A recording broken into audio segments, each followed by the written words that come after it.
Shalom, Saints. If you are a part of a community or a home assembly within Straitway and interested in submitting a video for Straitway TV, please have your leadership reach out to Michael Israel. Bless you. Today we are reading Sold into Slavery.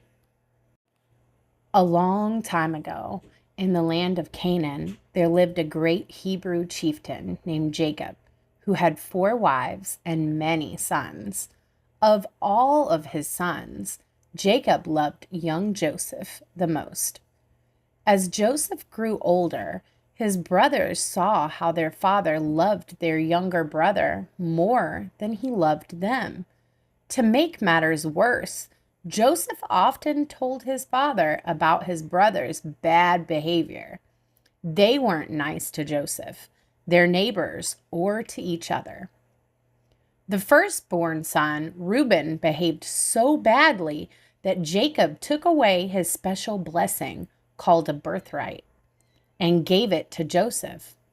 "When I die, Joseph will rule this family," declared Jacob.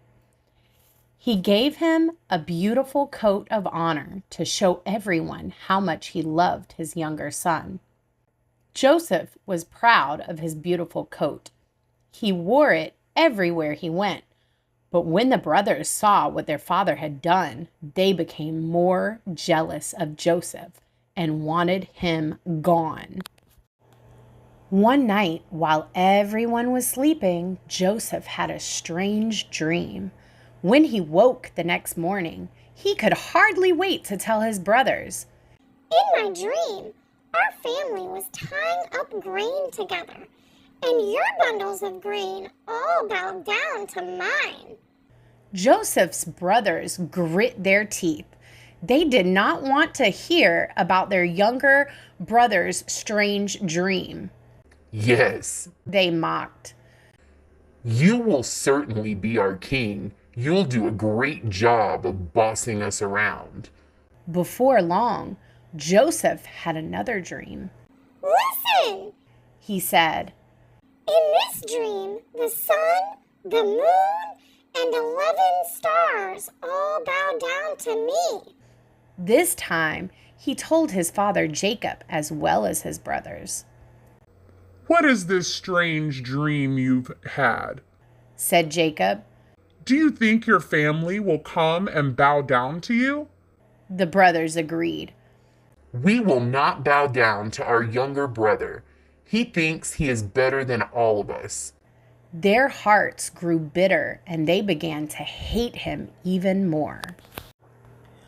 Although Jacob and his family lived in tents, Jacob was a wealthy man. He owned great flocks of sheep and goats and many camels and donkeys.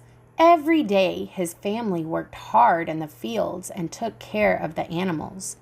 One day, the brothers took their father's sheep to graze in a field far away. Jacob knew his sons often got into mischief when they were away from home. After he had not seen them for many days, he said to Joseph, "Go to your brothers and see if they are keeping out of trouble." Joseph quickly obeyed his father. He threw on his beautiful coat and set out to find his brothers. When they saw him coming in the distance, one of them said, "Here comes the dreamer, Joseph. Let's kill him and say a wild animal ate him." The other brothers nodded. "There is no one around. Who will know what we have done?" But Reuben, who secretly hoped to rescue Joseph later, shook his head. "No, don't kill him. Let's throw him into the well instead." When Joseph reached his brothers, they grabbed him, stripped off his beautiful coat, and tossed him into a dark, deep, empty well. Joseph's eyes grew wide. He stared anxiously around the well. "Don't leave me here," he shouted up to his brothers. "What have I done to you?" The brothers peered into the well and laughed. "Let's see what comes of your dreams now."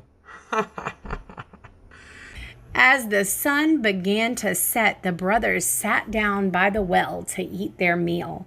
Soon a group of traders appeared in the distance, their camels loaded with spices to sell in Egypt. The brothers scrambled to their feet and pointed to the men. Reuben is not here. Now is our chance. Let's sell our younger brother to these traders. As the traders passed by, the brothers pulled Joseph out of the well and sold him for 20 pieces of silver. When Reuben returned, it was too late. Joseph had gone. His brothers had carried out their wicked plan and sold him into slavery. Together, the brothers made up a story to tell their father. They dipped Joseph's coat in blood from a goat and took it home to show him. We found this coat out in the fields. Does it belong to Joseph? Jacob grabbed the coat in horror. Yes, it is his. My son must have been killed by wild animals. He tore his clothes in sadness and cried for many days. Meanwhile, Joseph and the traders traveled through the desert until they reached the gates of Egypt. Joseph had never been to Egypt before. He looked up at the grand buildings in amazement. Enormous stone pharaohs sat on their thrones. Huge shining pyramids rose high in the air. What will happen to me? He wondered. Will I ever see my father again? The traders sold Joseph to Potiphar, an important officer in the court of the Pharaoh, the king of Egypt. Life in Egypt was very different from the land of Canaan. Potiphar's family ate strange food and prayed to false gods, but Joseph stayed true to God's commands. I will only pray to Yahweh, the one and true God. Joseph worked hard for Potiphar, who in turn was pleased. Your God has blessed you. I will put you in charge of my house and all my servants. From then on, God blessed Potiphar and everything he owned because of Joseph.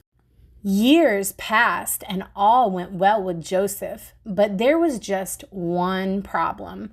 Potiphar's wife liked Joseph and tried hard to seduce him.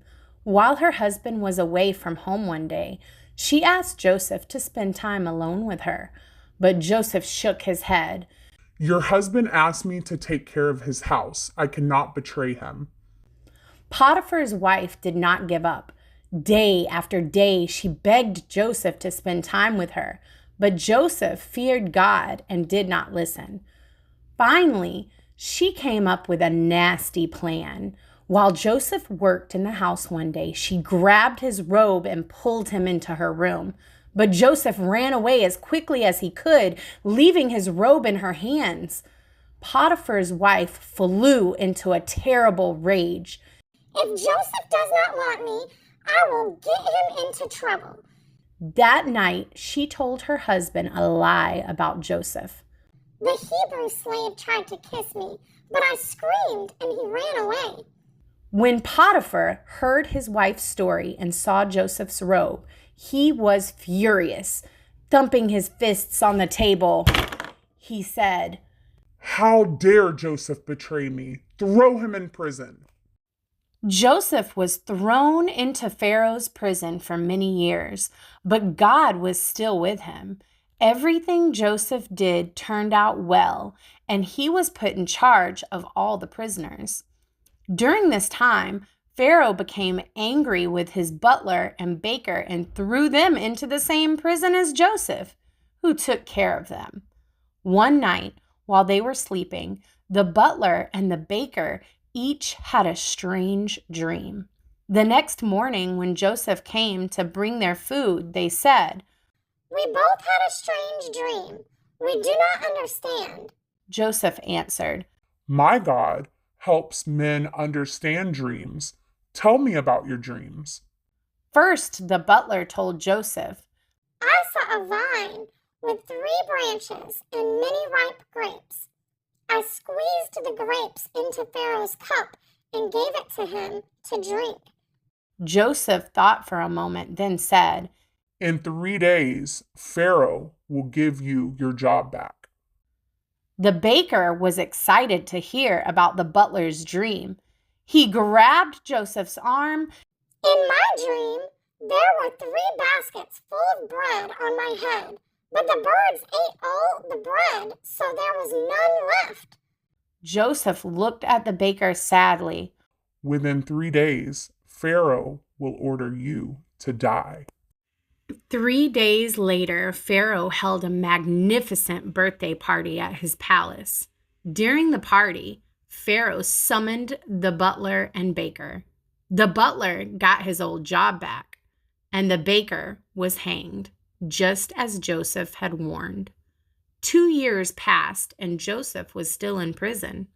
One night, Pharaoh had 2 troubling dreams that he could not understand.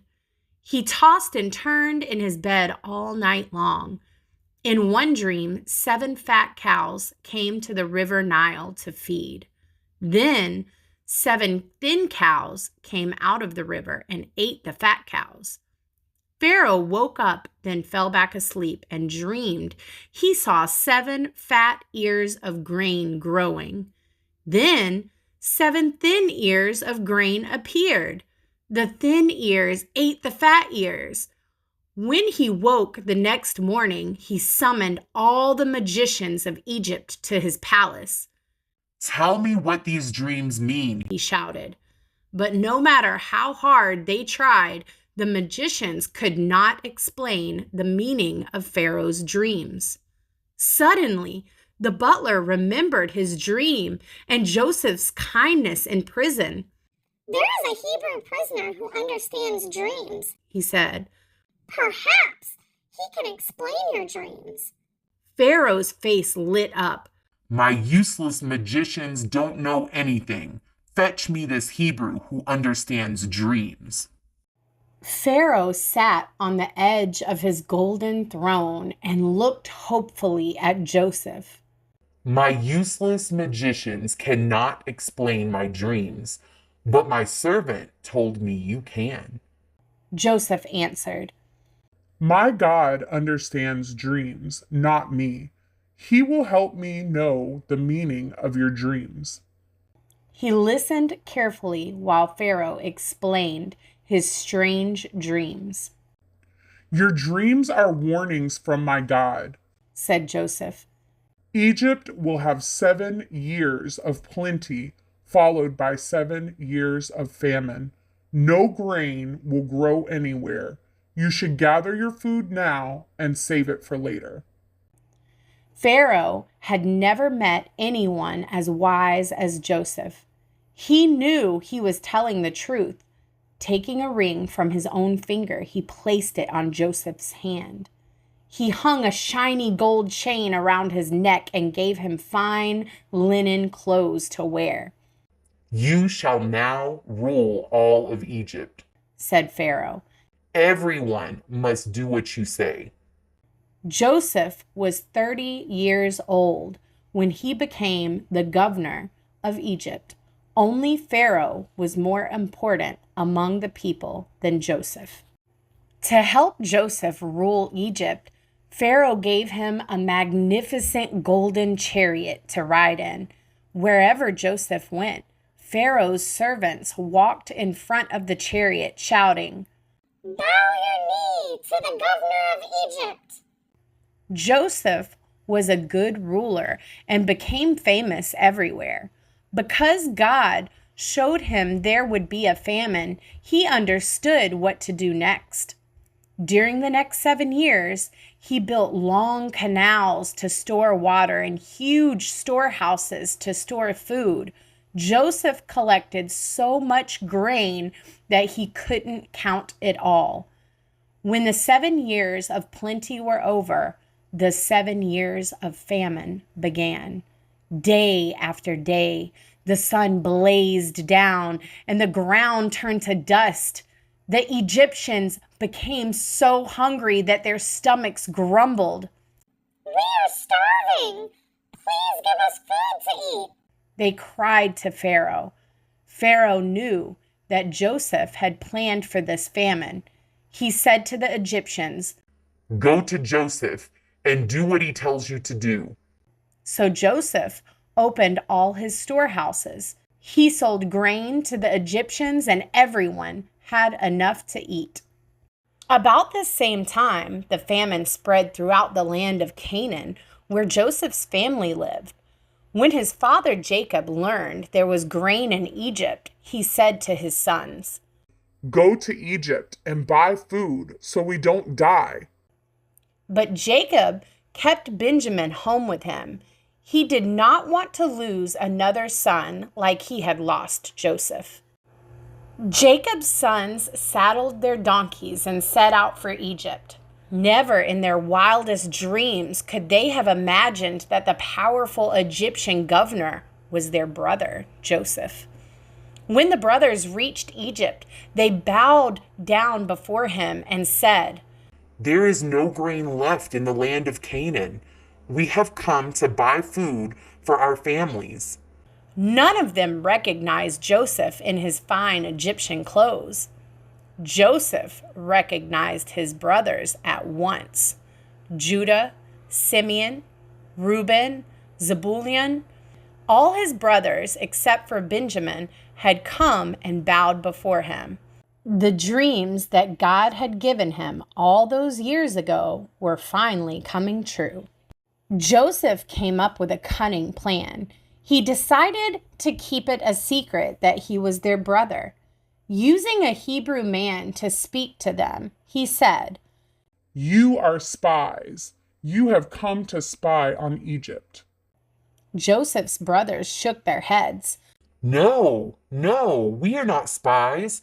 We are from the land of Canaan and have come to buy grain. We were 12 brothers, but the youngest is at home and another is dead." Joseph folded his arms and glared at his brothers. "I do not believe you. How do I know you are not spies?" He flung them into prison for 3 days. On the third day, he said, "Take some grain and go home. Fetch your youngest brother and bring him back to me. Then I will know that you are telling the truth." The brothers trembled with fear. Was God punishing them for what they had done to their younger brother long ago? Thinking about their bad behavior, they loaded their donkeys with food and left for the land of Canaan. But Joseph kept Simeon and put him in prison to make sure his brothers returned to Egypt.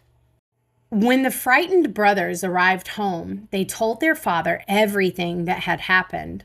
"The governor of Egypt is mean and nasty. He threw Simeon in prison. We must return to Egypt with Benjamin so we can free our brother." On the way home, I found the money we used to buy grain hidden inside my sack of food, Added Zebulun.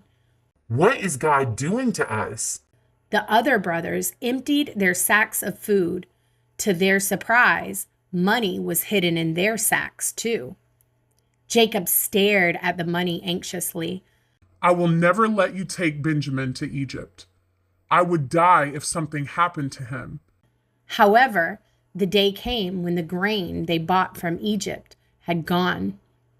Everyone became hungry and their stomachs grumbled. Jacob said to his sons, "Go back to Egypt and buy more food." "We must take Benjamin with us. said Judah. Otherwise, the governor will throw us all in prison." Jacob sighed and gazed at Benjamin. There was nothing else he could do. "Okay, He said, take Benjamin with you. If I must lose all my children, so be it." Joseph's brothers set out for Egypt again, this time with Benjamin. They took many gifts for the governor, including double the amount of money to pay back what was hidden in their sacks. When Joseph saw Benjamin with his brothers, he let Simeon out of prison and invited everyone home to eat with him. "Prepare a huge feast. He ordered his servants. These men will eat with me tonight." The brothers glanced nervously at each other. Why is this governor inviting us to a meal? Perhaps he put the money in our sacks so he can steal our donkeys and make us slaves. But the men had nothing to fear. Joseph spoke kindly to them and treated them well. That night, Joseph held a magnificent feast for his brothers. But something unusual happened at the meal. He seated them at the table from oldest to the youngest and served Benjamin 5 times more food than the others. How does he know our ages? They whispered. And why has he given Benjamin more food? They still had no idea that the governor of Egypt was their brother, Joseph. When the meal was over, the brothers wanted to go home. Joseph told his servants, Fill their sacks with as much food as they can carry. Hide my silver cup in Benjamin's sack. He wanted to see if they loved Benjamin or if they would treat their youngest brother the same cruel way they had treated him years ago. The next morning, the brothers left for the land of Canaan, but they didn't get far.